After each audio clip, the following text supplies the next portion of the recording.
Hi, I'm Dave Rodriguez, and I'm the Executive Director of Destiny Works, LLC, and we exist to help people figure out why they're here and figure out their purpose and calling and destiny in this world.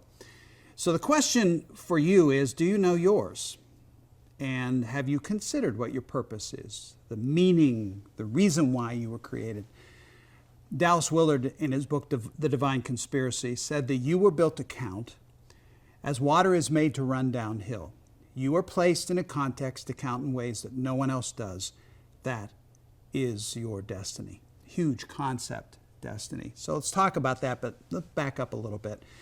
This illustration I'm going to give you is really not mine. It's from the New York Times columnist David Brooks, who wrote a book called The Second Mountain.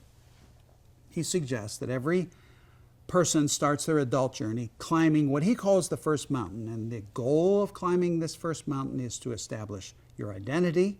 Who am I? Who am I compared to you? Who do people say I should be? And also to establish or to complete the American dream, whatever that success looks like.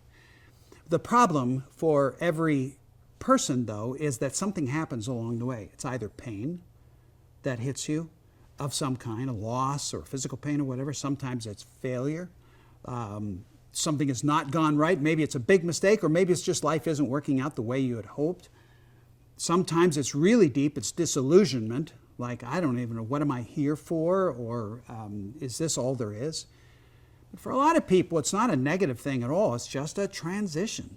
You graduate from college, you get married, you buy a house, you start a new job. But every one of these transition points leaves you with this question like, who am I in this world? Or maybe it even goes further. It's especially when you empty nest.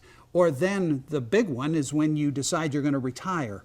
Those are just neutral. That happens to just about everyone. All these happen to everyone. And then you're really asking the question, why am I here? Most people at that point, in that valley of bewilderment, what do I do now? Try to reclimb the first mountain, try to reestablish their identity or double down on the American dream. But there is another way, and that is to climb the second mountain. And the second mountain is the mountain of destiny, the mountain of calling. Calling is a beckoning.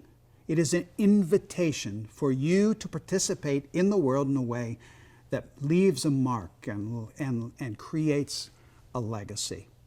The difference between first mountain and second mountain are pretty stark. The first mountain is about discovering your ego or building your ego and creating yourself, where the second mountain is about losing your ego and losing yourself. The first mountain is about acquisition, acquiring what I think I need to be and do in this world and have in this world, whereas the second mountain is about contribution and calling and destiny.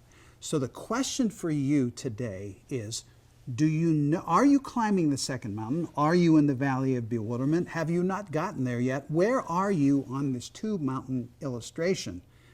And the question you need to ask is, are you aware that there is something for you, you were built for, that would actually contribute to the world, that would leave a legacy and leave a mark, your mark on this world? There's some questions to consider before we get to the question, all right, if that's important, then how do I know what my destiny is?